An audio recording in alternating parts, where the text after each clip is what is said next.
So today we had Hugo. We talked to him. I know about a couple of things of his art manifesting and how he turned his negative thoughts into something great. And then he's one of our friends. He's a local artist, and we wanted to have him on to show his process and how he got to where he is now.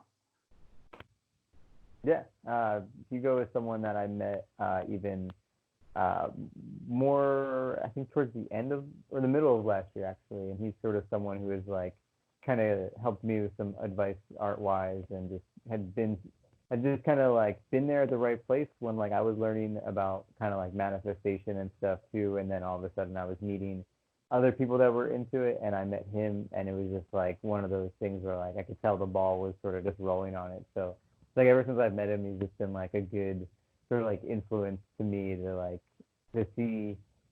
see someone who's just enjoying the passion of doing art and just sort of having fun with it. And also just it's always nice when you can kind of relate to someone's story a little bit and just remind yourself that we all have those negative times, but we can also bring ourselves out of it and stuff as well.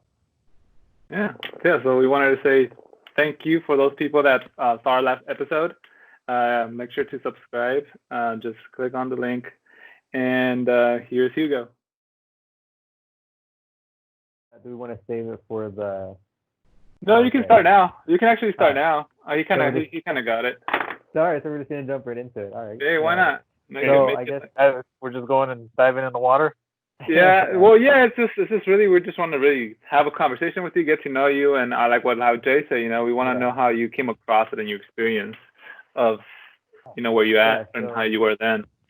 Yeah, so when tell us about because the first thing I was thinking, like I was just saying, was the Think and Grow Rich book. So I think you were about to tell us your first experience with that. Yeah, well, what is it? I was at work, and I had I was doing an 18-hour shift, and I had my headphones, so I was and I have YouTube Premium, so I can lock my phone and it'll still play, YouTube. A lot of people you spend that money. About shout out to my brother. He pays for the ship. Nice. You got the hookup? I think it's a family plan. Nice. Yeah, but so I listened to Rich Dad Poor Dad. I listened to the audiobook, and I listened to the whole thing, and it made sense. Everything he was saying, rich people are rich and poor people are poor, not because of their status, or it's a mindset. The reason poor people and their kids stay poor is because they pass on their mindset to their kids, and their behaviors, their habits, and and I looked at myself, and I was like, man, that's true, because I'm always broke, and well, this is what back then, I was like, man, I'm always scratching for pennies, because that's how my parents lived, and I'm sure their parents were the same, and different situations, I know they had more kids and stuff, but still, it's I was like, there's more to life than living check to check, and after I watched that video, it made me realize I got to change my habits. And I was talking with my coworker about it, and he's like, oh, have you read Think and Grow Rich? He's like, I heard it was a good book. I was like, oh, have you? He's like, no, I just heard it was a good book. I haven't read it. Mm-hmm. And so I was like, oh, we talked about it, and then I kind of felt weird, because I was like, it was a transition where I was kind of changing my habits from, and I went to the bookstore with my kids. We would go once a month to go get a book, and as soon as I went into the store, it was right there, Think and Grow Rich, it was on sale for $5, and I was like, oh, this is the book that, I even called my coworker, and he answered. I was like, hey, that book we talked about, it's right here in front of me. And so I bought it because it was $5, I wasn't going to buy a book for myself because I wasn't really reading at the time. And it takes a lot to start to read again. So I was like, I used to love reading books, when I was a kid, and that kind of changed, you know. Um, but yeah, I took the book home and I started reading right away, and like the first couple chapters, you know, I was like, or the first couple paragraphs, I was like, oh, you know, you didn't pick up this book on accident, like you picked it up for a reason, and I was kind of like, man, it was trippy, you know, but I was like kind of skeptical, you know, I was like, kind of mumbo jumbo stuff, 1930. I think it's like Yeah. 1939. No, for sure. Yeah. Yeah, you're just like, oh, businessman selling like Yeah. health insurance or life insurance. Like, what does this guy know? You know, what do people know in the 1930s? You know, and Right. you know, I kept reading and I just kept digging in more, and I was just amazed at what he was saying. You know, he was saying the same thing. It's all your mindset. You know, like you just have to change your mindset, and pretty much that's where I was kind of introduced to manifesting, and you know, and coming up with you know these like affirmations and stuff. And um, I don't know. Then definitely that book changed my life. You know, like then I started digging in more and listening to more videos and audiobooks and started reading. You know, I think I bought like a set of books. Stephen Pressfield. It was like uh, The War of Art, and his books were kind of similar. It was more about resistance. You know, like when we want to change our life in a spiritual way, or like let's say you want to get in shape, you always meet resistance. You know, but you know, back to Think and Grow Rich. You know, definitely it's a life changing book. You know, like Yeah. So in the beginning, where you were like before you got to that book, were you already feeling like, look, I need to change myself? Like I yeah, need I was in to. the process already. So at the time you actually were already thinking. So you can kind of say that that kind of book was already like that. Your energy that you sent out kind of got you in front of that book, and it was meant to actually be written by you. And then after that, you're, you know what, this book makes sense to you, or what kind of actions did you take for, you know, to make it happen, or what do you wanted, or what are the things that you read that you applied into your personal life? Well, I definitely didn't know anything about manifesting your thoughts and all that. Mm-hmm. So I didn't know I manifested the book by thinking about the, not Right? thinking about the book, but That's what I was gonna say. It was Yeah. like your first lesson in manifesting was just to find the book. exactly. Without thinking about it, right? Yeah, and in the book it says, oh, you might get it in the first chapter, you might get it in the second chapter, you know, or you might get it in the last chapter of the book. You will understand the secret of, you know, Think and Grow Rich. And I honestly read the whole book and I didn't get it, you know, like the secret. But then, what did I stumbled across? Well, one of my coworkers, he's like, hey, check out this YouTube channel, Joseph Rodriguez, you know, and he's like, check him out. And I was like, oh yeah, I'll check it out. But I didn't check it out for like 3 months. And then that guy was inspired by Think and Grow Rich. He, you know, he has a crazy story on how he was in like debt. He read the book, did what it said, and he was out of debt. And now he's a, you know, entrepreneur, helps people, you know, with a business. And um, but then after I watched his videos and I understood the book, I was like, oh, you know, I started rereading the book, and it was a different perspective, a higher, you know, like a higher level of it that I was like able to understand.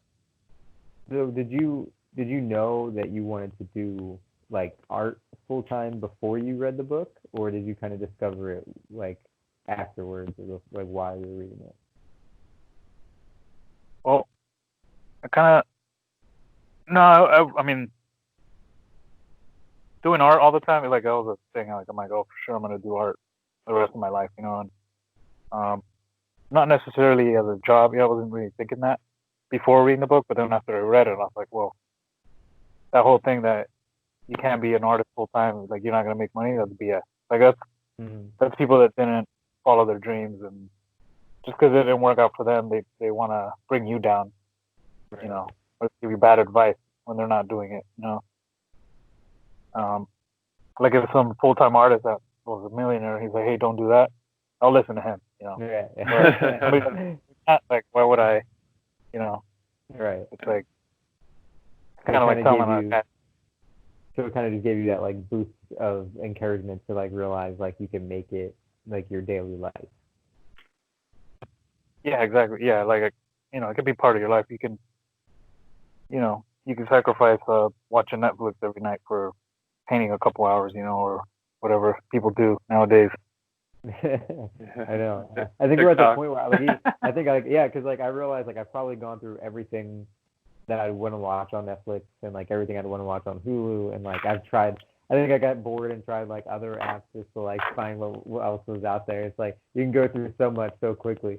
Oh yeah, and hours And, of it. You can just say like the next episode, and next thing you know, like, oh man, I'm already like 5 episodes in, like, and then that time could have Yeah. been applied to something else. That's the way. Like, usually I'm thinking like that, and then you feel guilty after. A lot of times I turn something on and end up doing something else anyway, but this is background. Yeah. Yeah, no, it's part of the process. So can you give me an example, Hugo, of like when exactly did it all change, like for you that you realized that what was the first thing you did, or well, definitely last year. I mean, when I read that book, then I was like, I was doing what it was saying, like on there. There's certain things that like write down your goal. Like I started writing down my goals. I've never been the type of guy to write down things. I just all like, oh, I'll put it in my notes on my phone, but then I'll forget about it, and then I'll look back and I'm like, oh wow, this was here, last year. Um, and I realized I didn't do what I was so I bought a notebook and I started writing down, goals and I noticed every time I write something down, it would happen. I would do it. yeah. It was I don't know, it was like a process, I guess, of change. Yeah, because I think you bring into a thought and then you write it down and then you're like, well, it's a physical thing that you can see in front of you. Like, I probably got to finish this today. Because I know, same for me. It's like, you got so much things going on during the day that you want to get all these things done, and there are literally thoughts just flowing here, there, and everywhere. And what I notice when I say, okay, well, I'm gonna write a list of what I'm gonna do today, and this is what I have to do today, and it actually gets done. Like all those distractions go away. All you're really focusing on that list of what you wrote down, and then just constantly doing one after another. And then after doing that many times, then you feel so great. So once you write another list later on, then you just keep doing the same thing, and I think it just gets done. Because yeah, I noticed the same thing where I write something down and then it gets done, and when I don't, it's like if I was confused the whole day. Like, because you couldn't do anything because you have so many things, right? Yeah. Yeah, no, I actually just bought I bought like a dry erase board and Mhm. so I just started writing like my daily and weekly, monthly kind of goals or even just like simple things to get done because like sometimes it's just nice to write down little things and just like check it off, even just like going to the post office, drop something off and Right. just like checking it off the list when you get back. It's kind of those nice things to even see yourself like obtaining little goal, and then you're slowly working towards like the bigger one. So it's writing it down definitely changes everything. Like you feel like you can skip it. You feel like it's a step you don't need, but it's one of the most I feel like important ones. Yeah. Yeah, it feels good, once you. Well, I usually don't look at my goals that I wrote down till the next day after I did them. I kind of don't really look at. I look at the list once after, and then I look at it again the next day, and then I kind of go, oh, you kind of check it off, and you go, oh, wow, I got a lot done. It feels good. Yeah, to see No, your own definitely. progress. You guys feel that, when you go through the. Yeah, I mean, it's like with anything. You start. Like we were talking about it in a couple of episodes that we recorded, pre-recorded, that we probably just put clips on. That you got to start somewhere. You got to start noticing the little changes from a small little. I can say from my perspective of drawing.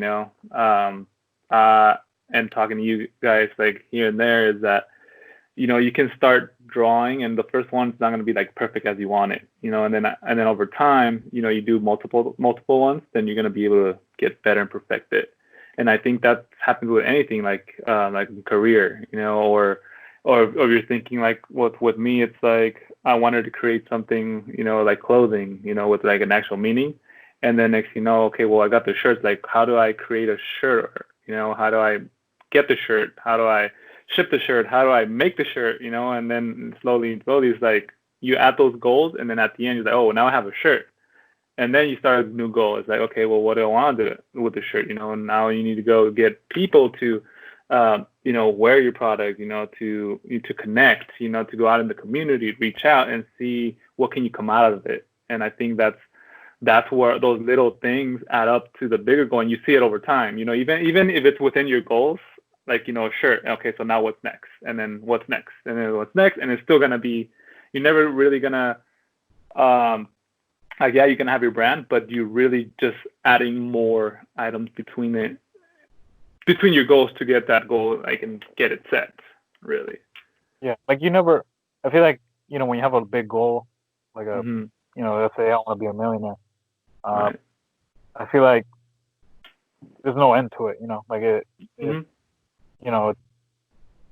that's why you start. Baby steps. It's like you learn how to walk before you run. So you kind of you start out with these goals to build that bigger goal. And then, like they say, it's not about getting to the end of the goal. It's the person that you become by trying to get to that goal. Like it's like it's not about the $1 million. It's about becoming the millionaire. Like that mindset. So like into like the process, right?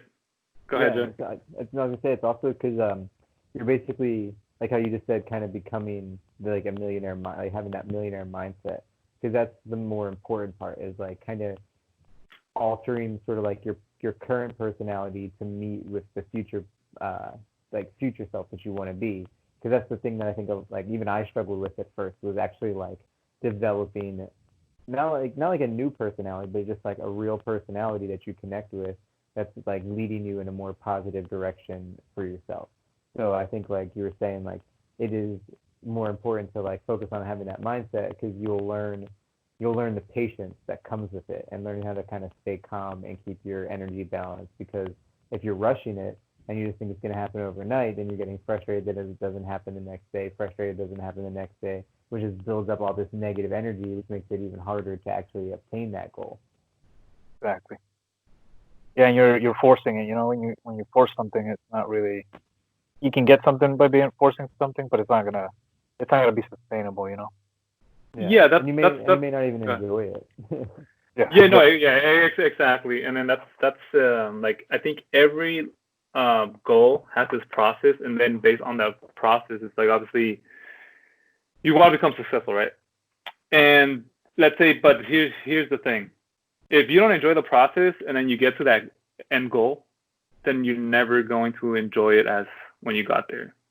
I think that's what you guys are saying, is that I'm going to enjoy the process, and then that process is going to develop me for the person that I'm going to be. Because obviously you were patient, you put in the work, you put in the time, you read a book, you kind of kept going, and even though you already had a goal in mind, you already knew you were going to end up there, and then that process kind of made you develop that character for that end goal, basically. And right. Yeah, because you're setting like the intention out there. But if you're looking for a more positive, happier future, the only real way to do that is to start slowly, like catching your negative thoughts, changing it, getting more in tune with like the present moment of that. And then, your thoughts are going to escape you. We're all human. It's hard to always stay in one thing, but it's that ability to sort of keep dragging yourself back to like the present moment. And I think that's a real important like kind of step in all this, because that's what I struggle with. Like that whole time, like I was kind of like going from like not knowing what was happening like a year ago to just all of a sudden like being where I am today. It took like a lot of like looking yourself in the mirror and being like, all right, well, I have to change this. I can't like when I'm at work, I can't be this way. I have to be that way, just to sort of develop that more positive sort of personality. Because it's frustrating when you catch yourself in the mirror and you realize like you've been kind of a negative maybe like person for a while, and you're like, oh man, like I'm ready to change that. Yeah. Yeah, no. Yeah. You kind of see it, and when you change that mentality like that, you start seeing it in your life, like good things start happening to you. and like opportunities, come that you're like, oh, why didn't It's like kind of like if you're the negative person, it's like people aren't gonna be like, let's give this guy the opportunity, but they're gonna be like, he's gonna.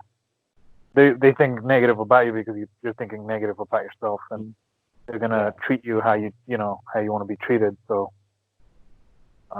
Yeah, you kind of give like you give that bad like scent of yourself, right? Like even if you don't try to be that way, right? Like you already come off of that, or some already just bad. Yeah, actually, even in like I started doing like a sketch writing class, and the teacher was actually talking about like if you're getting a job sort of like in a writer's room, a lot of times like they're looking for people that like they want to get along with, that they can have a good time with, because they're going to be spending 8 hours a day, sometimes like 12 hours a day, like in a room trying to write stuff. So even if you have like some of the funniest jokes or whatever, if you're just a real negative personality, like you may not get the job because they want someone that they can really like connect with. So I mean, it is important to like, not be arrogant about stuff like that. Yeah, just that's for sure. Just be honest with yourself, and and just come straightforward. To say, like, I don't know, to bring it back to Hugo. So do you remember like at what age you were when you already said, "Oh, I want to start like painting," or what? Do you remember any of that? Yeah, I was well, not painting. I started drawing. Or not painting, drawing. Yeah. Well, pretty much doing art. I mean, Mm-hmm. I'm sure you went through this, Jay. Like, or maybe not, but I didn't call myself an artist, for the longest time. Like people are like, "Oh, you're an artist," and I'm like, "No, I'm not an artist. Like, I just draw." You know, and I would label myself not an artist, and I think once I realized, like, you know what, I am an artist. Like, I feel like that's when things changed. Like when I started taking myself more serious. Mm. I was 20. I think I was gonna be 25, 24. New Year's. I was like, oh, I'm gonna do a New Year's resolution. Let's see if I can stick to it. I'm gonna draw every day, except for weekends. I'm not gonna draw on the weekends. Mm-hmm. Monday through Friday, I'm gonna draw. So I stopped eating lunch at work, and I just started sketching. Like with a pencil. Then from pencil, I went to charcoal, and then I did charcoal for 5 years, and then I remember I painted, and I was so discouraged by the painting that I kind of was listening to the negative voices in my head, like, "Oh, you're not good at paint. You're not gonna be good at painting. So just stick to drawing."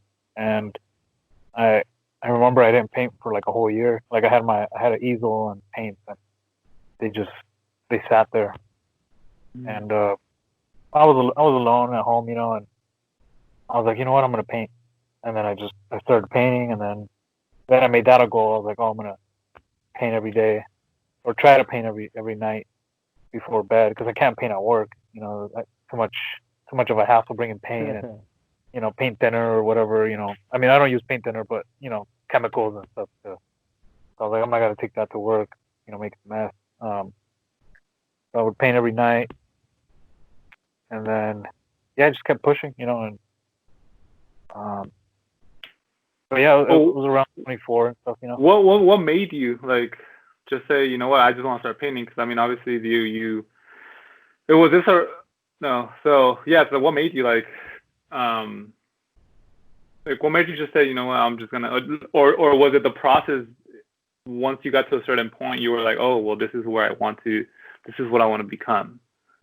Honestly, I think it was loneliness. Loneliness. Okay. And at this point in my life, I was pretty much, I had just come out of like sleeping in my car, and but then I was couch surfing at a friend's, and I ended up moving in with my friend and his roommates, and we're all friends now and stuff, and pretty cool people, and but in my room, I'd be in my room and I'd just be laying there and like thinking about my life and just looking at myself real hard, and just thinking about how there was more to what I was doing, and I feel like that pushed me to kind of start painting. And then one of my coworkers, he gave me a bunch of oil paint. He's like, "Oh, here, give it a try." And he gave me like a whole kit. I was like, "Oh, I'll try it." And I was like, "Oh, when I get good, I'm gonna paint you a painting," And so I just went at it every night. But definitely, I don't know. At that point in that year in my life, I hit rock bottom, and uh, definitely I wasn't myself, like because I'm not much of a drinker, but I remember I was drinking every night, Monday through Monday, I was drinking. Just trying to drown out the And, days. So, and so you're saying so that energy kind of boosted you, like say, you know what, I had enough. yeah, I felt like, well, I just looked at myself and I was like, man, like, what's the next? Like I'm just gonna stay here down here on the bottom, And I was like, nah, fuck that, I'm gonna push myself, and like I was still, I had an energy outlet, like I was boxing, like I had just started boxing too, but I feel like it wasn't enough, so because I was already used to using that as an outlet, but I don't know. Then once I started painting, it kind of clicked, I was like, oh, this is what I want to do, and there's nothing there's nothing that's gonna stop me from this, Yeah, and then I kind of went all in on it. Yeah, exactly. Yeah.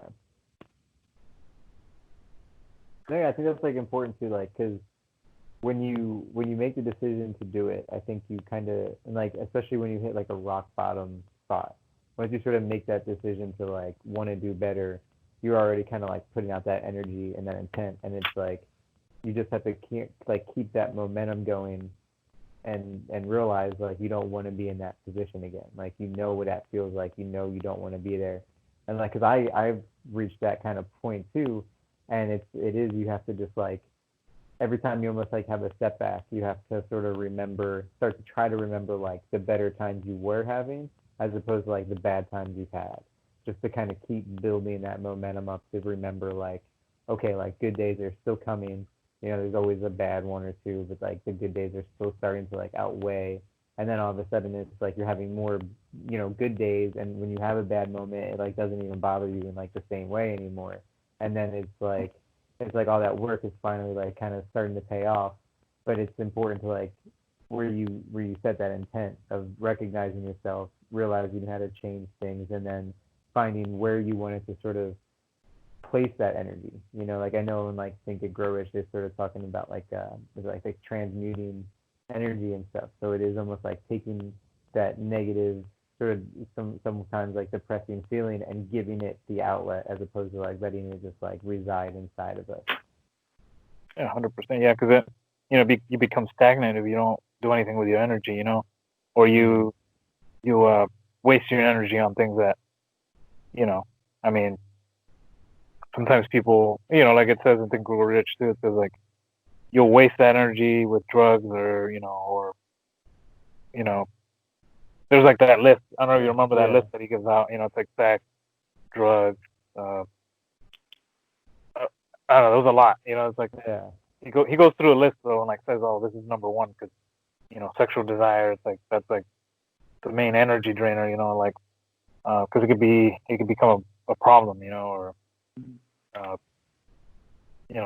and so this is basically like shifting the energy, right? The energy from one thing to another. Yeah, exactly. Yeah. So it's like you said, exactly like your example of what you went through. It's like you were like, okay, I'm at this point, like either I can do this and go towards the goals I want to do, or become a better person, or even I can just stay here and the time can go on and on, and I'm not gonna get anything done, and I'll be the same. Because I know I at one point in my life I had to what am I gonna do with my life, like why was I created, why, and the purpose, because like growing up I would hear like, oh, like everyone has a purpose in life, and I'm like, oh, like that's what everyone says, but I don't think I have a purpose. And then there was one day that I was just like, I was probably 27, like and I was like, what do I really want to do in my life? Like, am I just want to go with the flow and just follow what everybody's doing? You know, get a job, get married, have kids, and then just settle in. Am I really gonna be happy with that? Um, or build something while this process is going on, and have something that you really enjoy, and it'll kind of make everything um work within itself. You know, it's just not so. Instead of just going to the flow, getting the typical job, it's like, well, what do I really want? Like, what? And I thought about a message. You know, it's like, everyone has different lifestyles. You know, and everyone's very different, and everyone has their own talents. Everyone has their own mind. Everyone has their own body, and every body is acts and it's different, really. You know, no body is the same.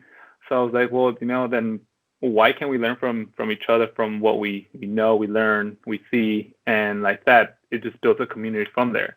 So I'm like, well, I remember growing up, going to like in high school, going to every group of, you can see like the gangsters, the punk rocks, the skaters, the everything, and just, hey, what's up, man? What's going on? Like you guys are good, and it was nice, because you kind of get to know kind of like the groups, and I was like, and that was just me, just growing up. And then at one point, I'm like, when I was there, I was like, what do I really want to do with my life? Like, what do I really want to do? It all just clicked. I'm like, dude, I just want to share other people's lives and see how everyone's so different than each other, and it's okay to be that way. We might not agree on everything else. We might have different opinions. I mean, right? And that's fine, because we're all made differently.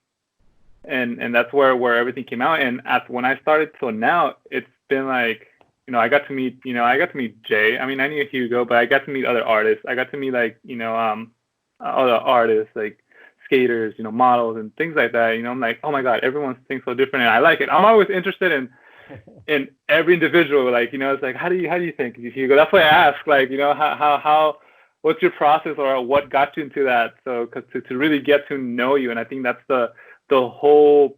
That's what a lot of people need out there. That we need to come out here and understand each other.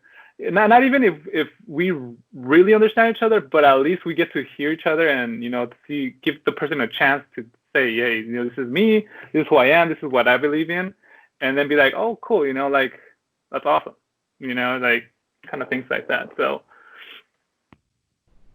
No, I mean, I think that's a great thing, because I mean, it's true. We're all the same but unique at the same time. It's like, right. And one thing that's that we all share is that we're all gonna die. And we're limited on time, but Right. we can have a great time, or a bad time. It's just you choose what you wanna do with your time. You want to waste it, being negative, or you want to be, positive and just enjoy do what you want to do. Yeah, enjoy the ride of it. Like set your destination, but just kind of like enjoy that ride. Yeah. No, and you have to, because then if you don't, then what's the whole point, right? Like, I think at one point, I think we were not aware of our emotions, so we just get angry, get mad, and be happy once in a while. And I think we reached a point that is like, oh, I have control over that. Like, how can I shift it? So, I mean, fortunately, you give yourself, you kind of like, you realize you have more options than just being angry or sad. Right. You realize you can kind of like develop a happier mood, develop like a funner atmosphere, like in your home. Like you kind of just start encouraging yourself to be like, all right, I can kind of change this. I am in control. Like, I'm not necessarily in control of the situation, but I can control how I react to it. And that's when it kind of starts to become fun too, because like for me working in retail, like now every day has just been fun, because I just kind of go in with that mindset of like, hey, it's just another day, like I know where I'm kind of going with myself and like with my art. So I know that like right now where I'm at, it's just part of the ride. So I just enjoy it. I learn how to make fun. Do you tell yourself that this is just momentary, like at times? Yeah. Oh yeah. I think like every day.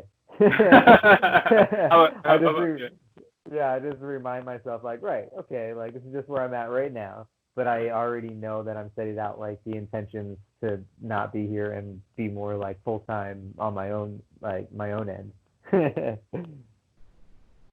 you definitely one thing, in those situations, we definitely have to be in the moment, even if we don't want to be there, because then you go autopilot, and then next thing you know, it's like you've been there 5 years, and because you're constantly going into the back of your head, and you're letting yourself go autopilot, and let's say it's like, oh, I'm doing this temporarily. You definitely have to be in the moment of that process, or Yeah, you'll like get lost. Definitely, yeah, because there's definitely things that I have that I've sort of like learned. Sorry, I just dropped my thing real quick. There's definitely stuff that I've like learned and realized throughout my days. So I've ever since I started going back after like the whole quarantine thing. I actually was using it more of a training ground of being in the moment, like kind of getting overly frustrated at certain things, catching myself, bringing it back. So it was sort of this whole like I realized that, you know, I wasn't just there to collect a paycheck. There was also something I was gonna learn to sort of like train for, and it was just kind of nice to like catch that because then it's like you said, like I don't just get stuck in sort of like the routine of it. Like every day I take on is like it's not it's a whole new day. I don't really know what exactly is gonna happen, who I'm gonna meet or talk to, and I still keep my mind open, as far as networking when I'm talking to people in the store. So it is very much like a retail and jobs and dealing with like the public and stuff. Like it's like a training ground. yeah. Yeah, no, definitely it is. I mean, you become I used to be very, I used to keep to myself. I don't really talk to people, and Mm. I feel like definitely doing retail. It was not really retail, but I was doing sales as a side job at work, and we have these weekend sales, and they would put me on the register. At first, I was kind of shy. I wouldn't really say anything, but then I was like, well, I might as well have fun and talk to people, and interact, and and that definitely broke me out of that shell of being, I guess, introverted. I guess I was a little, because I remember sometimes I would feel sick going to the swap meet because there's so many people, and like, man, I just want to go home, and like I have this tension in my body. I gotta be alone and release this, or I gotta go to sleep or something. Like, I don't want to be at the swap meet because there's too many people. But now I feel like after doing that, I learned how to be a people person, I guess.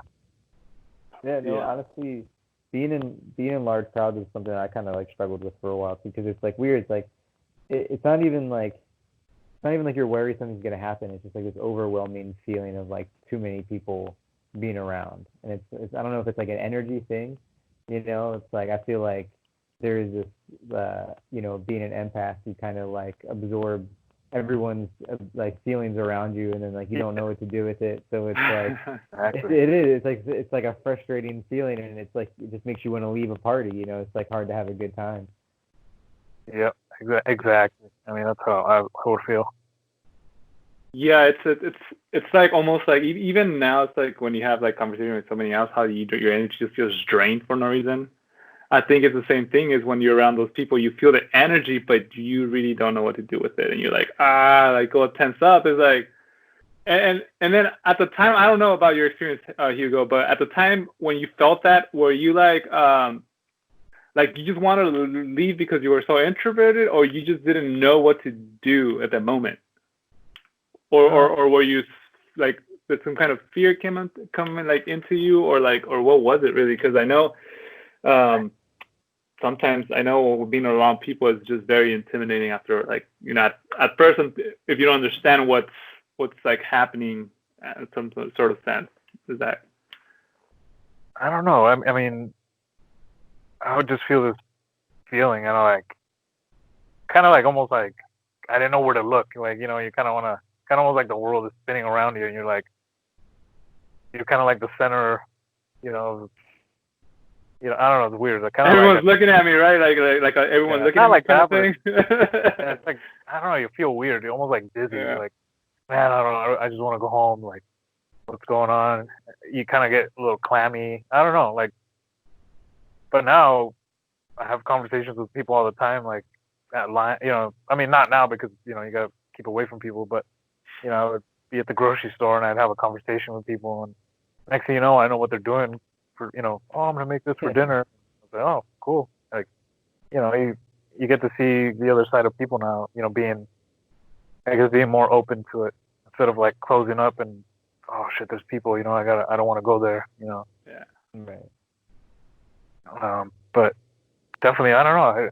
I mean, I'm sure. Is that how you felt, Jay? Like, did you feel overwhelmed, kind of like sick? Yeah, You know, it's kind of like you kind of become hyper aware to every situation that's happening. Like you're like aware of almost like it's like it is kind of like I don't know, it's like a spidey sense in a way, right? Where it's like you can kind of like feel all these conversations happening around you, or like you'll notice something over in one corner, and it's like you don't even know what you want to look at because your mind just keeps taking you to like everything else. You're like, what's that? What's that? What's that? And it's like not even like you really kind of choose it. It's just sort of happening, you know. And then, but it is like you said though, because I actually like I sort of came out of that too. And now like when I'm at like the grocery store, like I'll have a longer conversation with like the person at like the checkout counter and stuff. Like I even at and at work and stuff too. I'm more like engaging in people's day or story rather than like being overwhelmed by like what else is happening in the store around me, at the time, just being able to like focus on the conversation I'm having with one or two people. Yeah. Yeah. No, definitely. Yeah. It's like, I mean, I don't know if you had the same experience with kind of like that, but after I did I messed with psychedelics. I noticed even that barrier of fear even left. Like, I feel like now I can be a public speaker pretty much because that fear is like gone of people because I mean I don't know if that happened to you too, like if because your senses will come up. You kind of realize what is important in life, rather than all these artificial things that really are not important to us. So I think when you take psychedelics, you kind of shut all that out and you just stick to your senses and what's actually going on there and then you kind of see what is reality on you, and you feel it. So everything else doesn't really matter. Yeah, it just helps eliminate that negative voice that prevents you from speaking up or saying something, or like we were saying, even just enjoying the present moment, because it breaks down like sort of like all the barriers of distraction until you kind of become like super focused on like a moment that you're having, and then when you're kind of like coming back to like the real world sense, you just apply it to the idea of like, oh right, like everything is just like these little experiences and things, and like not in like and definitely not in like a morbid way, but it's like nothing really matters, like nothing is so like it doesn't really matter what we do, like like it would be great if we all chose to be like compassionate, loving, caring people, but like unfortunately we all have the option of choice. So it is like everyone, like it doesn't really matter, but people unfortunately choose like the negative path, and it kind of, I feel like that negative one is sort of the one that like amplifies the most and the quickest. Like somehow it just has the most like addicting thrill of it, I guess. I don't know, but like when you kind of come into the positive, it's like it's just a lot more calmer, and you feel that sense of like, right, like it's just all supposed to be enjoyable and not really stressful. Yeah, it definitely. I mean, both behaviors are contagious. Like positivity is contagious and negativity is contagious. But definitely, it's more easier to go into the negativity because since it's a lower vibration. It's a little more easier to lower yourself to. I mean, it happens to me all the time. When I'm driving, somebody cuts you off. They're mad. Like the biggest example, yeah. They're like, you flip out. It's like, I mean, I remember I don't really cuss at people, but I remember some guy cut me off like crazy, and I remember I was just like, "You freaking dickhead!" and I was on the phone at the same time, and my girlfriend was like, "What? What was that?" And I was like, "Oh, sorry, you got the best of me." Like, I had to put that. Yeah, no. I mean, the thing is that like we're not gonna be perfect. We're gonna get those moments. We're gonna get mad, and like that's what we're gonna do. I mean, I think that's normal, and it's like, it's And the thing is that sometimes you have it so under control, and then there's after you develop, like, let's say, like how you said, cutting someone off, you're like, okay, well, I think we were talking about it also the other day about that. Okay, well, I can either have option A, say, well, I'm gonna get mad about this, I'm gonna flip out, I'm gonna catch up to the guy and flip him off, or A, B, I'm like, oh, it's California, it happens all the time, cut off, people don't know how to use their blinkers, and so on and so on and so on, and kind of bring it back from a negative thing to like a positive thing, like, oh, okay. And obviously we're not gonna say that's gonna happen all the time, because obviously once we get over that, now there's gonna be the next thing, and the next thing, of even if it's not, people cutting you off, and then that's where it is, we catch ourselves. Or sometimes we're even mad because not even at that person. We're mad at, like, oh, I didn't get this done today, so I want to get all my energy out on that person. Like, I mean, I know I get that all the time too. I'm like, fuck, I'm not done with this, and then not even without trying, like, someone speaks to me, I'm like, don't talk to me right now, kind of things like that. I'm like, or like just negative, and it's like, and then you start thinking about, like, oh, this is why I'm mad, because I didn't get this done, or like this that I should have done, or I didn't do this properly, and then, but you don't come into the realization, is like, oh, well, then maybe next time I can do this. I mean, it's gonna happen all the time when we're out there, so it's like, yeah, it's part of life, I guess. We gotta learn from that. You learn, and then you move forward for whatever the next thing is. Yeah. I mean, does that? I mean, now, what can you say about that? Like, Hugo, like, does that happen to you too? Oh no. Well, I mean, me personally, I don't know. I don't really get upset. Mm-hmm. Except there's only a few things. Like, I mean, definitely traffic, because people are driving this machine of, it can kill somebody. So I kind of like, dude, you do not deserve to be driving. Like, you do not, it's like, you could kill somebody, or, but other than that, I'm pretty, like, I keep it under control, I guess. Like, because I used to be full of anger and just resentment and, I don't know, hate, I guess. And I realized it was energy that, it's a waste of energy, Yeah. I realized, though, like, you can use that energy to build passion, like, let's say you're working on something and you kind of, I need to put a little more into it. You can kind of, I don't know, like, I would play scenarios in my head that weren't real, that would make me angry, just so I could power through something, because it would give me that kind of, like, I don't know, I would feel it, like, oh man, I gotta do this, but other than that, I don't really waste my energy getting angry at things, or, because it's the same thing, with being in the moment. You realize it's like, before, if you think about it, when you were angry, it was because something happened in the past, it wasn't really something that happened in the present, and you hold on to these things and they build up, and then next thing you know, it's like you're blown up on somebody because, they forgot to give you a straw, Starbucks. Right. Or they gave you a straw. Oh, they gave you a straw. No, this is plastic. No, yeah, it does. I mean, and that's a good thing when we realize that, hey, sometimes we just gotta let go of the past, because if you hold, I mean, to this day, I have not held on to anything, and I feel like free.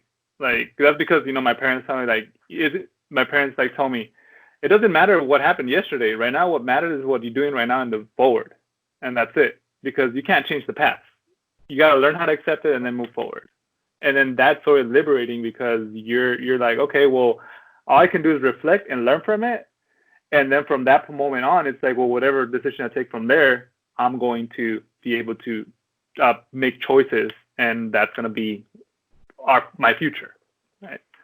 So I think that, realizing, hey, dude, we have no control over that, then you're going to be able to do so much more. All that energy is going to be done, put to whatever you want to do. Letting past emotions go is, like, really important, because it's not about like forgetting a negative event that happened or a trauma. It's kind of just about releasing the attachment to those emotions.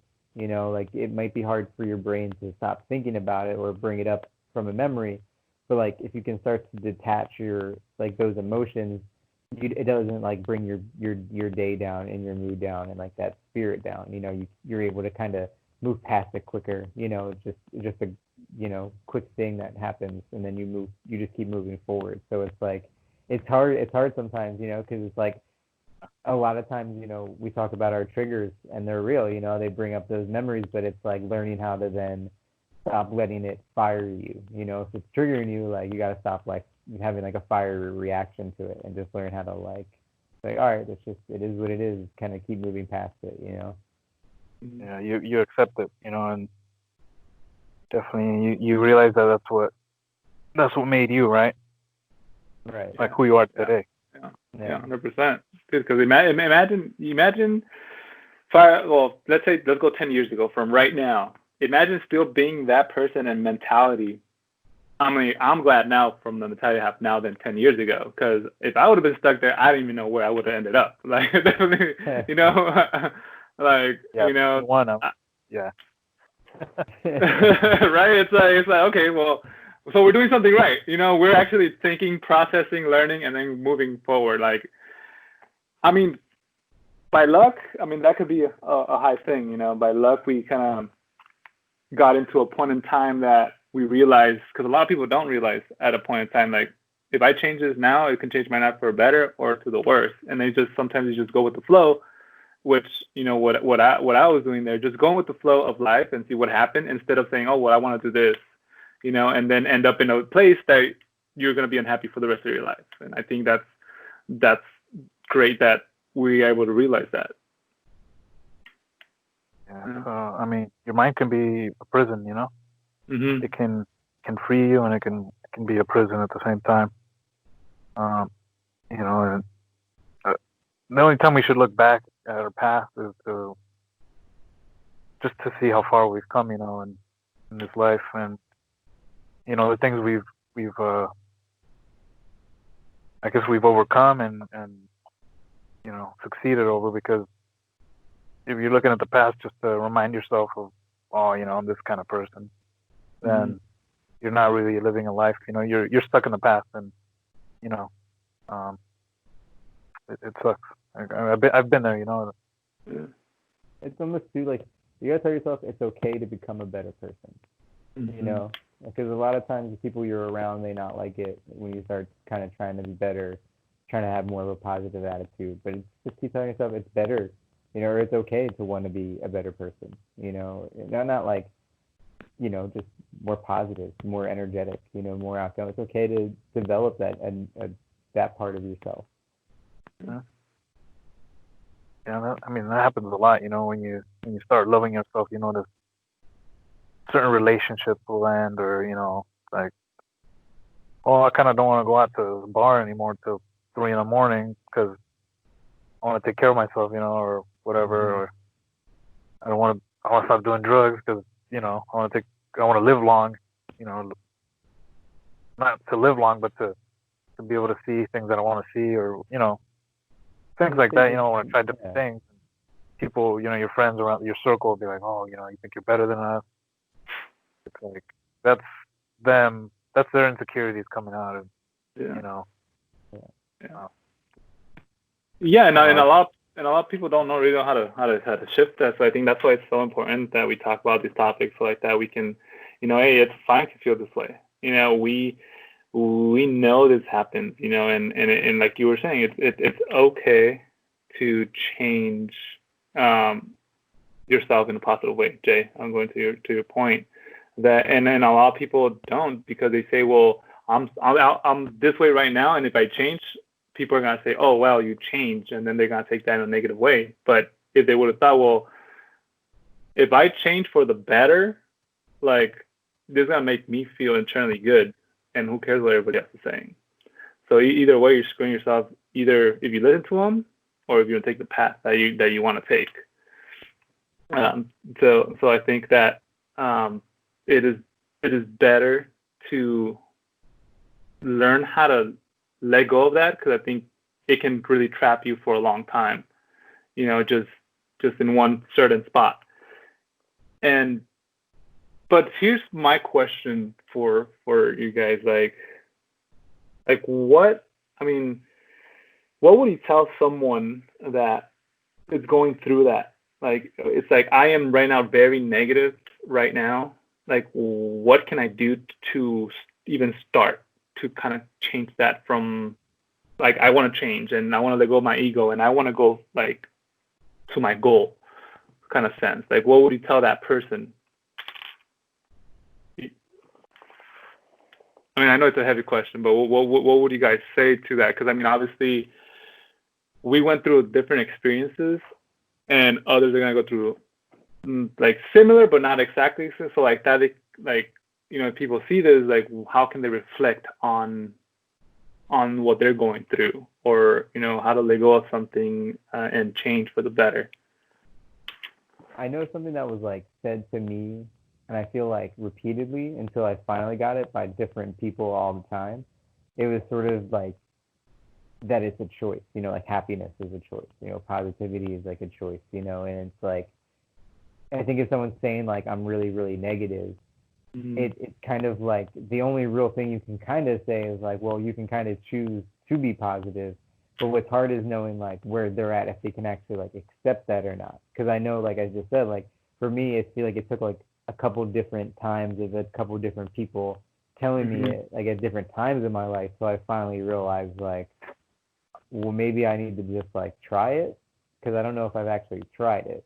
And then once I did, it was kind of like, I could see it. So it's like, but to tell someone who's in that negative space that it's just kind of like, I mean, for me, it's like letting them know like this was frustrating when I heard it, but like you can start to slowly choose to come out of this negative headspace by like, altering your thoughts and creating better environments for yourself and taking care of yourself better, but you have to be like sort of down for that challenge. When you say it's a choice, like what did they tell you after? Well, I mean, obviously, if you tell me it's a choice, I'm like, I know I can choose that, but how do I transform what I want to do into that choice? I think to go a little more deeper on that, like I know I want to change. Like Hugo was saying, he was saying that he said I'm at this point in my life, and he started to reflect on himself, and then later on, obviously, you're gonna go through different obstacles. And let's say you hit a roadblock, and you say, well, I'm here right now. So what do I want to do now? Like, how do I overcome this obstacle? So what I'm trying to say is, how can someone like start to think like, okay, well, I know there's choices out there, but how do you get some like the ball rolling, basically? How would you get the ball rolling of when you say it's a choice, or what was said to you that kind of stuck from you, Jay? Like what stuck? That obviously you heard it a lot of times. It's a choice. It's a choice. Like when they tell you it's a choice to be happy, like what's something they told you that clicked? Because I mean, obviously when that let's say you get someone new, because I know what you mean. But if you get someone new, it's like it's a choice. Like, well, the thing is that what would you tell someone that's already, in the dumps? Like, well, I don't know how to get out of this to follow those choices. I don't know if you guys had experience with that or what, like. I think what's always hard, at least for me at this point, is sort of when someone is that far into like a negativity, it's hard because like they have to really be looking to change and to develop, because otherwise like you can almost get dragged into this cycle of thinking you're helping somebody, but they're never really getting it. So I think what's hard was like when I was sort of at different stubborn points of hearing these things, I think it was always that I felt victim to my situation. So, like I was always kind of blaming other people, making excuses. So I always felt like it wasn't my fault, So it was like, well, I could, I could choose it if I was able to, sort of thing. So it was like, it wasn't until like I personally sort of like realize like I'm not like a victim to anything. Like all the situations in certain ways I've sort of brought on myself, I could have handled differently. So I think what's hard about like with what you're saying, like in a situation where someone's like really, really down, it's more so of like I think it goes beyond maybe what you have to say to them as much as almost like how much positive energy do you sort of have to direct in their way. And it doesn't Mm, necessarily even have to be advice, but it could just be an engaging sort of conversation. Like if they're saying like, I'm really down and I'm in the dumps, sort of digging into like, well, what's something you enjoyed doing as a kid? I think as I'm thinking about it more, it is like it's sort of pulling a positive energy into the conversation. So as opposed to giving advice, almost like mhm, helping them just dig a little bit deeper into themselves to be like, what was that thing you like to do? If you really didn't have to worry about money, if you really didn't have to worry about anything, like what would you do, with yourself, And if they say like, I don't really know, I would just want to like relax or something. Maybe in those moments, like we'll find those times, to relax. Don't put so much pressure on yourself. Don't think that you have to think of something tomorrow. Don't think it has to be next week. Just start giving yourself sort of that reassurance that like you're going through something. You do have like some negativity weighing you down, but reassure yourself that like that's not the end. But you have to kind of like sort of take those just like little steps to say like, okay, maybe I didn't accomplish something today, but I want to accomplish it tomorrow. So I'm not going to be down on myself for not doing it today, but like I'm going to look forward to doing it tomorrow.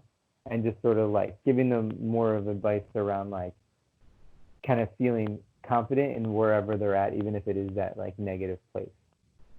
nice. Good way to put it. Yeah. What about Hugo? How would you put it in your words, like from your experience to someone that can, I guess, get influenced by what you were influenced with? Okay. Well, I uh, I don't know. I mean, I agree with Jay. It's definitely a choice. Hmm. You know, because I think of my darkest time. When I was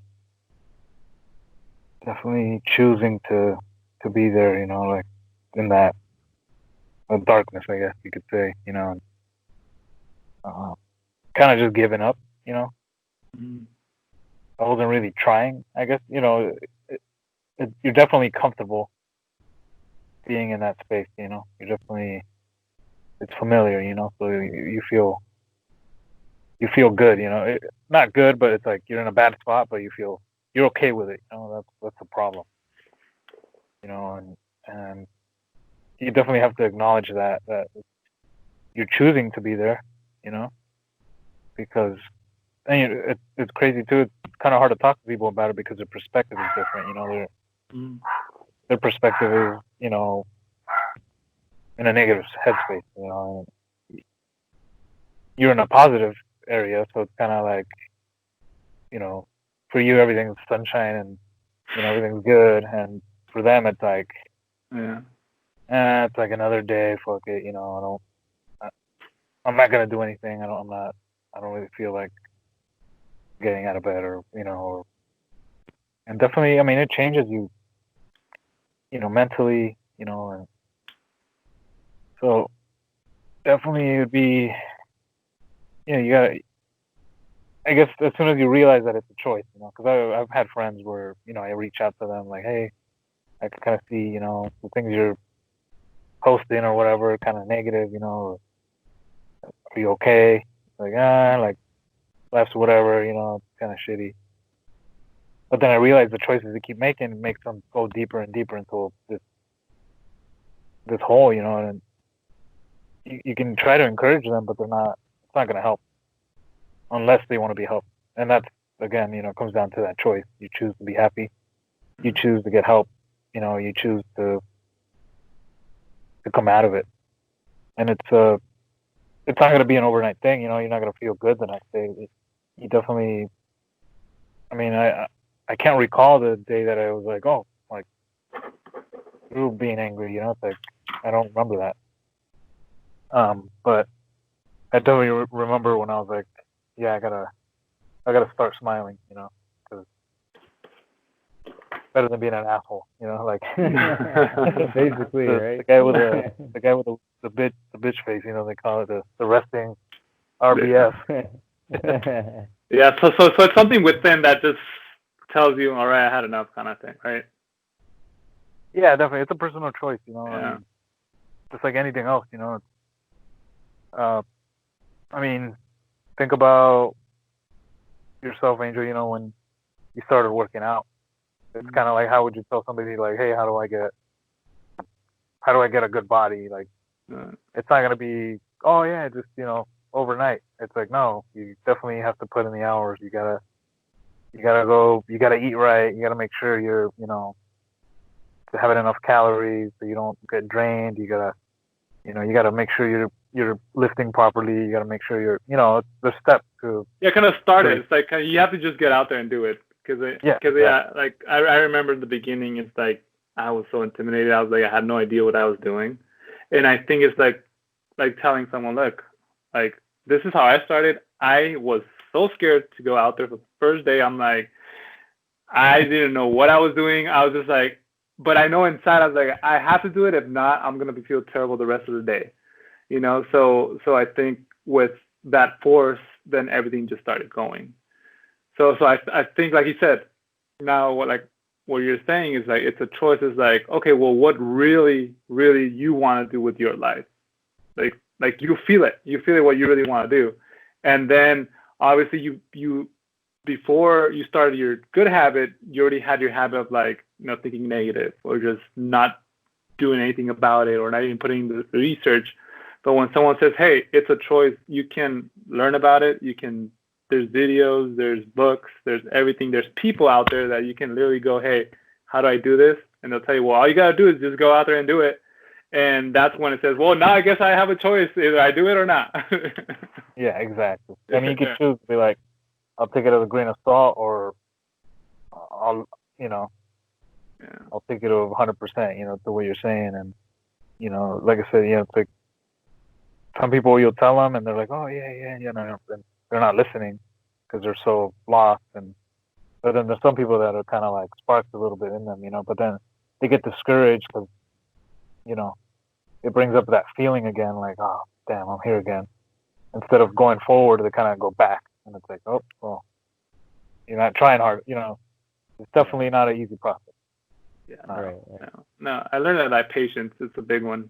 Patience, because I think everyone's like everything instant, and everyone just loses their shit. They're like, oh, what the hell? I thought I was gonna be done in a week with all this, and then I have to deal with it. But if you want to make it worth your while or whatever it is, it takes time. It takes time. Yeah. And that's what a lot. It's like it's working from within to kind of learn from yourself to be able to get those things that you want. No. Yeah. Okay. Yeah, I was actually gonna ask you about your commissions and stuff, though. So just to bring it back into your art a little bit, because you were basically saying you kind of like focused on, you said like a monthly goal. So I was just curious to see how that's been going. Well, let's see. I think the 9th will be a month, the 9th of July, and I've pretty much. Well, I only bought 30. I only bought 30 panels. Okay. So I was like, oh, I'll keep it to 30. That's like close to $900. Close to the goal I kind of want to reach. So, I'm already at 18 panels sold. So, so I got 12 more to go. And I have a few people that said they want to buy 3 at a time. So I just gotta hit them up. I realize, sometimes you gotta put yourself out there. Yeah. Yeah, you gotta reach into other people's inboxes. Yeah, you gotta sometimes remind people because they'll be like, hey, I want to get some art. And the first thing I did was I reached out to all the people that wanted to buy art but couldn't afford it. And another thing as an artist, I hit a point where before people would be like, I'd be like, oh, this painting is $100. It would be, oh, that's too much. So I'd be like, oh, okay, I'll give it to you for 50. And then I realized I didn't feel good doing it. Like, right. kind of like to help somebody out, or I'd kind of screw myself over because I'm like, man, they put a lot of work into that piece. And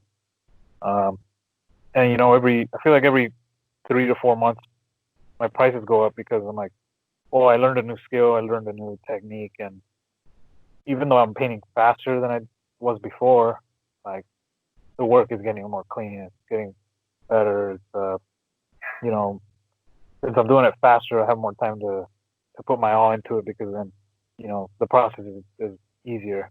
Um, and I'm not so, because sometimes, you know, it happens, you know, when you're painting, you kind of get stressed out because you're kind of pushing it, you know, the boundary, and then, but then as you get better, you kind of like feel more natural. Like now, when you guys were to see me paint, it just looks like I'm just throwing paint, you know, because I don't even think about it anymore. I just do it naturally. And before it was like every brush stroke was, oh, let me do it this way or that way. It's like now it's like, you know, whatever comes out is gonna come out, and um, I'm putting my all into it, but at the same time, I'm not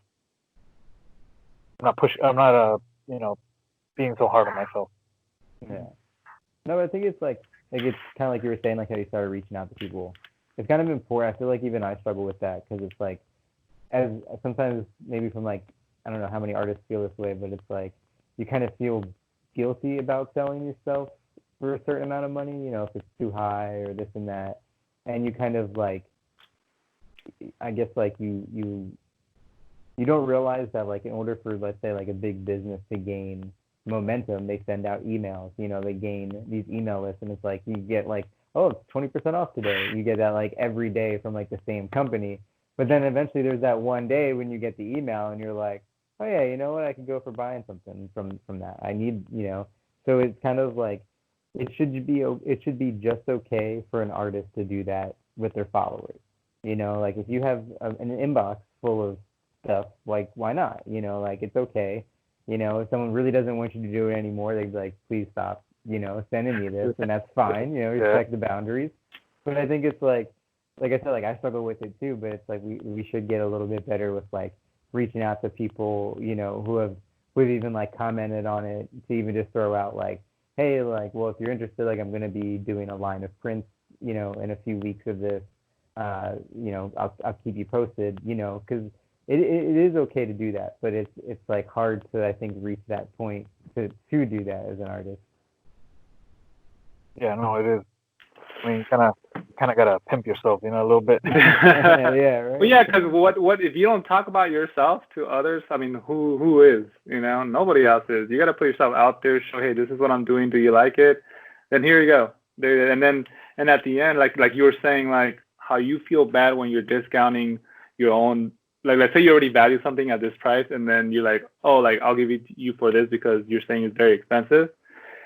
That is more of, I think, of a, like, okay, well, if I am your friend and this is what it costs to you, then I gotta value the artist. You know, I'm gonna help you out because I know where it's going. And right, that's like that's what it is. And the thing is that, and you feel bad when you sell it, because I feel the same way when I sell like products to friends. They're like, oh, you know, I'll give you $5 off, and I'm like, shit, you know, I could have just like, if they really wanted to help me out, then I can just, you know, sell it for a price, you know, and then you feel guilty after, and then I'm like, oh well, you know, and it's, I mean, and then it comes to like how much you value yourself. Like you get to a point that, okay, well, look, I'm doing this, I'm putting the hard work, and I'm not gonna devalue myself to feel bad for it. If they want to get it and they really believe in my art or my product or whatever I'm selling, then they'll get it.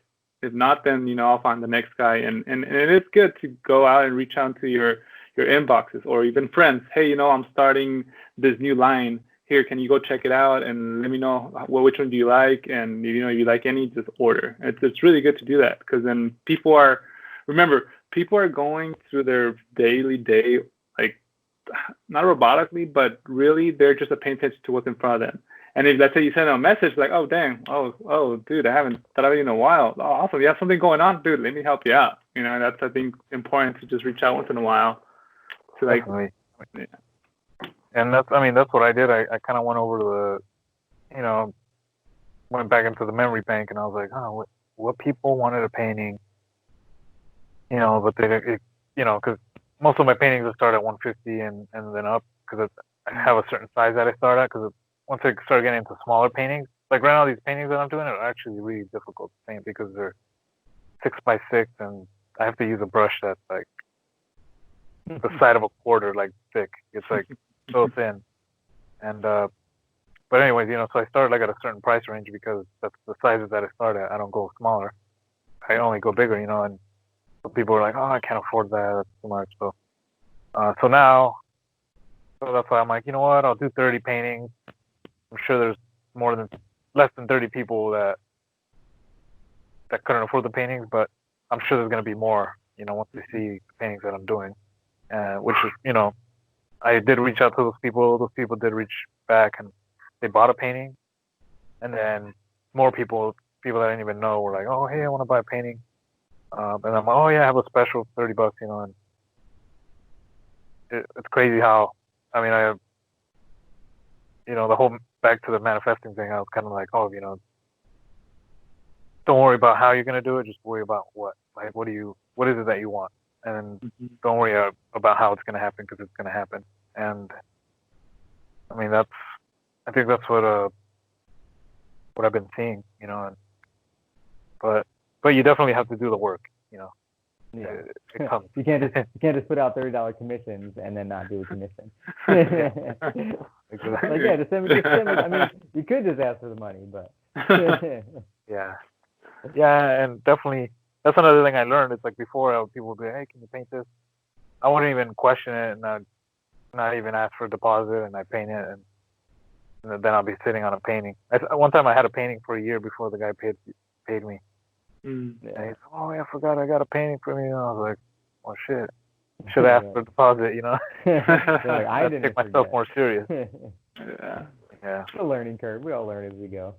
Yeah. Yeah, no, definitely.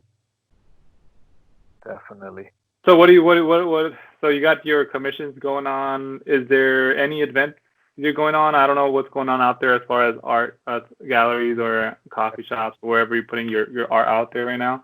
Oh, I do have that Cream and Sugar in La Mirada. I have a print. I'm selling some prints up. They have it in their store. But other than that, I think right now I've just been doing commissions, and then actually, hold on, I'm gonna show you guys. I'm doing this UFC fighter.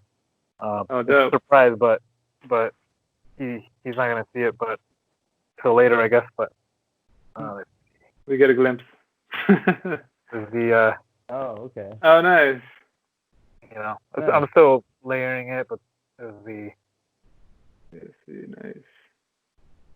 I'm still working on details in there. Yeah, that's nice. And there's a guy in the back on his phone. Probably he wasn't even watching the fight. And he's got the mask, because if you watch the UFC fights now, they're like, there's nobody in the crowd. No, there isn't. Crazy. Yeah, who knows? Who knows when it's gonna go back like that way? Yeah. Yeah. Do you guys? So you guys know when the galleries are gonna open, or any events like that? No. No, I mean, right now there's just talk of shutting everything back down. So yeah, that's what I heard. Yeah, I mean, You should definitely. Sorry, go ahead. No, I was just gonna say it's just definitely like I miss the art walks. You know, like I want to be able to get back to them and stuff, but it's just waiting it out. It's just like it's been motivating though, because I've been like working on ideas to even like kind of put together like an art show with some other people and do an art walk actually like right around where I'm at, because there's a nice spot. So it's been kind of like a good brainstorming time of like, all right, well, what can I do? Like if there's a lot of downtime right now, it's a good time to like start conversations with people, you know, get the ideas rolling, you know, because that way like places that are going to eventually open back up are going to want to make sure they have like some sort of event, you know, people interested in things. So I mean, I feel like I'm hoping for like one of those Renaissance era things, or once everybody comes out of quarantine and does all of their research on like history and business and racism and everything that they're doing right now, and comes out and is like, all right, let's just support everybody and buy their products and their artwork. There you go. They're coming. They're coming. Yeah. Oh, you know what? I mean, in this situation for me, I've been selling more artwork than I think than before. You know, it's kind of a good thing. But at the same time, it comes with me not being able to go out, and so I'm like, I might as well paint. You Yeah. know. Yeah. Yeah, that's true. That's true, man. That's when you put in your energy into something that you want to do, and you want something get out there. You're putting in the work, basically. You're setting goals, and then once everything else, I mean, I think that's just extra, right?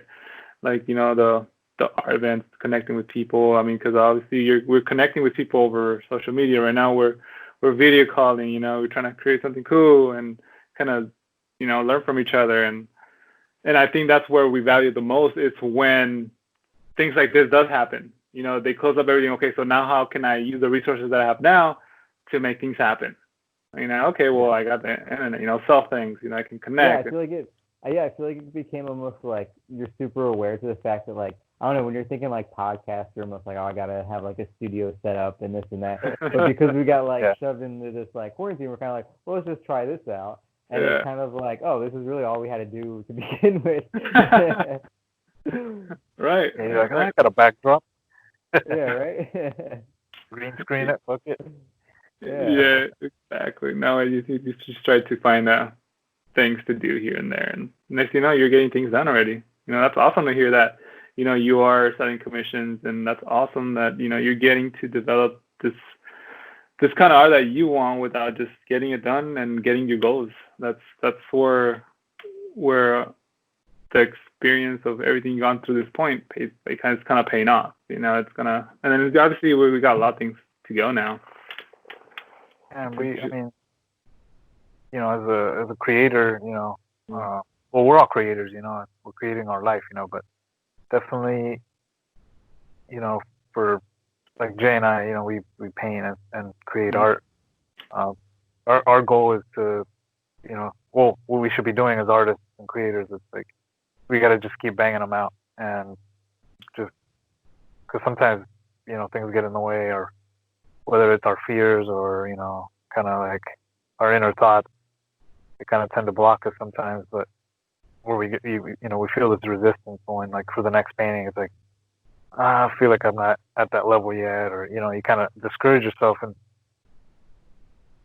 you got to just do it, day to day, even if you can't do it every day, like I try to, at least when you have that free time, don't allow yourself to fall into a trap of, well, you know what, I'm just gonna look at my phone when you can be doodling or coming up writing down an idea for the next piece, or Yeah, I actually had this like kind of moment this past week or last week really. Like I started two different paintings and got like really close to finishing them, and then for some reason I just like couldn't get over the hurdle. So they're both at like 80%, but I kept telling myself I was like, but I need to do something. So I ended up just like coming up with a whole other idea for a new painting, and I just like knocked that one out in a couple days, and then I was like, all right, well, it's not like I can't get something done. It was like for some reason I need to maybe like sit back on those two paintings. Maybe like I just need to like refigure something out. Something maybe was missing, so I had to give it some space. But it was at the same time that like desire to create was like so much more present than like it had been before. So it felt like nice to be like, all right, I know I can come up with something else and finish it and see it all the way through to the end, to give myself that confidence boost to know like I'm not being lazy or I'm not sitting back. I'm actually just giving these other paintings just time to breathe for a minute. yeah, and I mean, you definitely have to give yourself, there's times where I'm like, oh, I'm not gonna paint today because, I can feel a little overwhelmed sometimes, and so I'm like, I mean, you don't have to create every day, like I said, but it's like you could try to, but certain times. That's why I give myself weekends. I'm like, I'm not gonna paint on the weekend. So then I have that.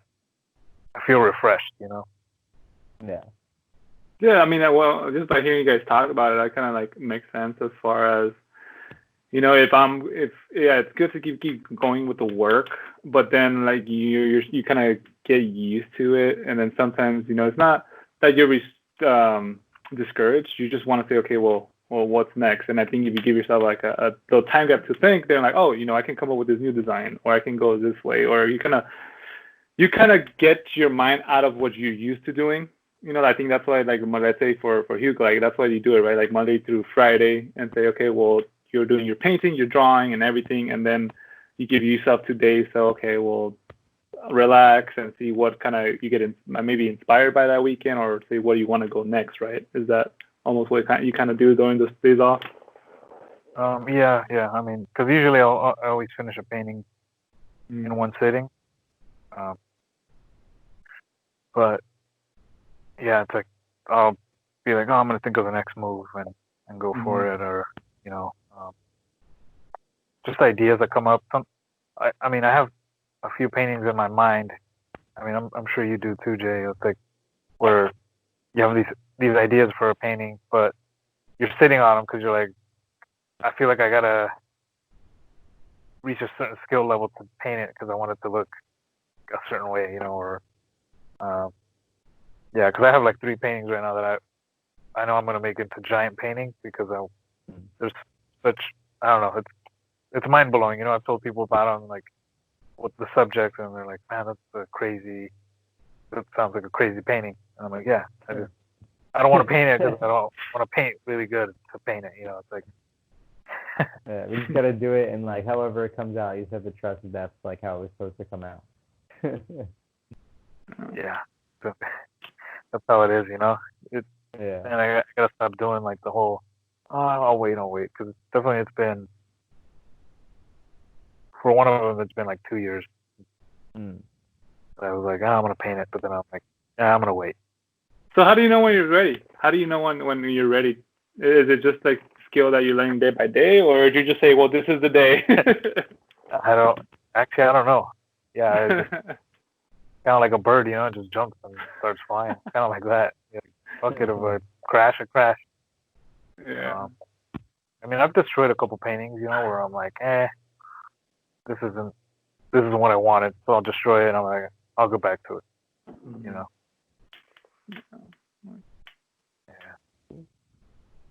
Awesome. All right. Sounds like you got yourself ready for some art, right? You still gotta do some painting tonight. Yeah. No, I mean, well, I gotta finish this guy. Like I said, it's a surprise for him. So. Oh, okay. For sure. It was his UFC debut, and I think it could have been I think it was a 59-second knockout on his first fight ever on the UFC card. Yeah. Who was it? It's Christian Aguilera. Christian Aguilera. Okay. Yeah. Was he undercard or was he the top guy? He was on. I think he was on the undercards. I saw the highlights, but I saw that he knocked the dude out in like I think it was 59 seconds. Jesus. Wow. That's crazy. Yeah. I think it was. Yeah. He just threw freaking. It just caught him, and I was watching, just the last part, and I was like, man, that was a freaking nasty shot, And it just happened over the weekend, or maybe 2-3 weekends ago. Okay, I gotta check it out.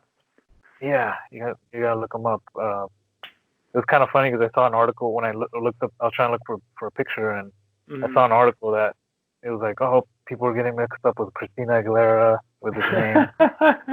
It's like, oh, that's funny. Like, that's hilarious. That's funny. That's good. All right. Yeah, you get to see a picture though. Like I'm gonna give it to him in person. That'd be cool. Nice. Be awesome. Sounds good. Then I think we can end it there. I think we got to know you a lot more, Hugo. We have to do this again and talk more about life and what we got going on. So I think it was really good getting to talk to you just like that. It'll be cool later on once we kind of get things rolling a lot more to just maybe we can just sit and talk like right in front of each other and see how that conversation goes, because I know you can feel like the room. Yeah, exactly. You'll be able to feel like the person and kind of communicate a little more better, and than just video that, okay, I'm looking at a screen. I know it's you guys, but you won't really get the sense of the room and get really more into it. Yeah, because then you tend to cut yourself off sometimes. You'll be like, oh, my bad. Like, yeah. well, actually, yeah, actually, we've been really good. Like as far as like pausing and going, like we've been like hearing each other, and I think that's the way like we're gonna do it. Because I mean, obviously, we start talking one over another, we're never gonna hear anything. It's just blah blah blah blah blah. That's really good, and then that's a really good thing too, because we really listen to each other. We have our headphones in, so you kind of gauge in already at like to that person that's talking, and then you're kind of processing everything, which is really awesome. Yeah, like my eyes, I haven't looked at myself, but I'm pretty sure they're like all over the place because I'm like, well, I don't know where to look. Do I look at? So I'm like, I'll look at this distance, but I'm still listening in the headpiece, Yeah. No. It's like, probably looks like I'm not even paying attention, but. Yeah, no, it's good, man. We did good. I'm just gonna stop recording. We appreciate you coming on, man, for sure. Yeah, man, anytime. Yeah, we'll let you know again. Yeah, definitely. We're gonna keep doing these regularly, so like that we're gonna have guests like you and other guests too, so like that we can say, hey, what you got going on this week, and then hopefully, maybe at the end of this video, here let me turn this off real quick. Bye, everybody. No, not yet. I'm just gonna stop recording, but